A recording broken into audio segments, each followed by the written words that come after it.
Hello and welcome. You're watching Arts TV weekly news review programme with me, Pete Nash. Each week I'll be bringing you the major news items from across Ethiopia and the region. In a recent statement concerning the Renaissance Dam negotiations, the Deputy Prime Minister, Demeke Mekonnen, remarked that it is important to refrain from making it an unnecessarily political and international issue. He went on to say that rather it should be embarked upon in a spirit of collaboration, mutual cooperation and unity.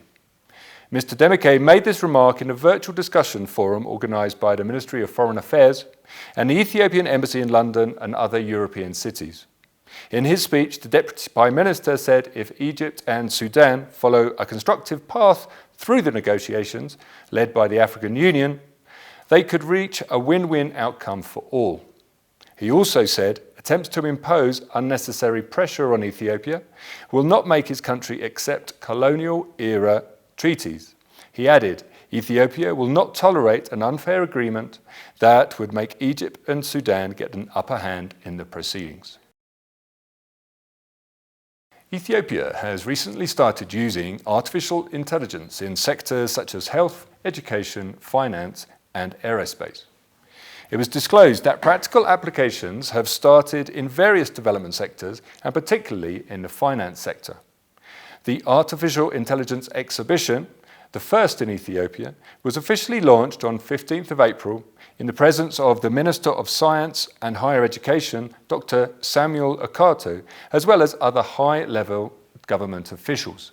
The exhibition, which was organised under the theme Artificial Intelligence for All, was on display for 4 days after the launch. Artificial intelligence is a technology whereby machines can make advanced calculations to execute various complex activities. It's been said that in many respects, AI resembles the human traits of thinking, learning, reasoning, and linguistic interactions. According to the Egyptian news outlet, Amran Online, the Egyptian Foreign Minister, Sami Shukri, has no undue concerns for his country about the second filling of the Grand Ethiopian Renaissance Dam.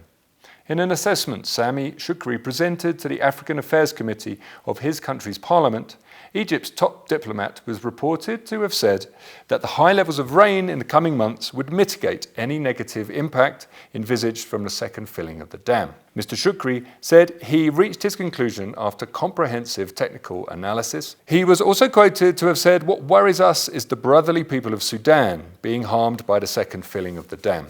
Ethiopia reiterates its commitment to the notion of African solutions for African problems. It is to be recalled that the recent negotiations held amongst the three countries in Kinshasa ended without consensus due to differences of interest amongst the three countries. The National Council for the Public Participation for Dam Construction has announced that over 1.5 billion birr has been collected for the dam construction in the past 9 months. In the release he gave to the Ethiopian News Agency, the Media and Communications Director of the Council, Mr. Hailu Abraham, that in total 15 billion birr has been donated by the public since 2011. According to the Director, the funds have been secured through bond sales, gifts and contributions made on mobile text messages. In addition, Ethiopians in their diaspora have contributed greatly.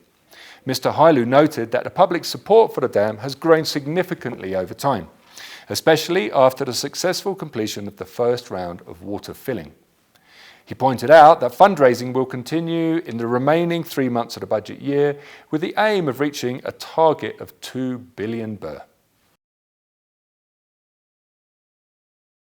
Ethiopian Cargo and Logistics Service has so far transported over 20 million COVID vaccinations to over 20 countries around the world. It has now reported that 3.5 million doses of the vaccine were recently flown from Shanghai, China to Sao Paulo, Brazil. Chief Executive Officer of the Ethiopian Airlines Group, Ms. Tewelde Gebre Mariam, said the airliner has been playing its part in the prevention efforts against the COVID virus. He said the airline has an unwavering commitment to fight the pandemic and save lives in Africa and beyond. Prime Minister Abiy Ahmed last week inaugurated the building complex that will serve as the headquarters for the Ministry of Peace and Information Network Security Agency, Artificial Intelligence Centre and Financial Security Information Centre. It was reported that this huge complex will save the agencies close to 90 million birr a year, which is spent annually on rented office space. The inauguration was attended by a number of high-ranking officials, members of the armed forces, the National Police, regional presidents and the President of the Supreme Court. Reports sent to Arts TV from the Communications Office of the Galana local government indicate that extremists have been hiding out in the houses of worship in Ethiopia.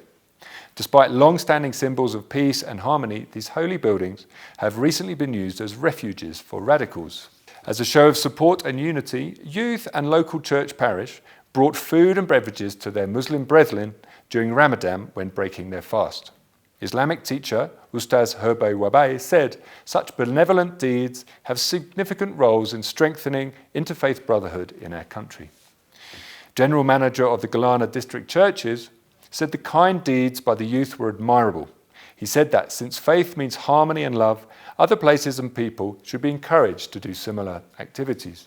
Sheikh Saifuddin Tamam, Imam of the Bilal Mosque, said all people within the country should do similar deeds, since such acts not only strengthen our brotherhood, but also raise the dignity of our country.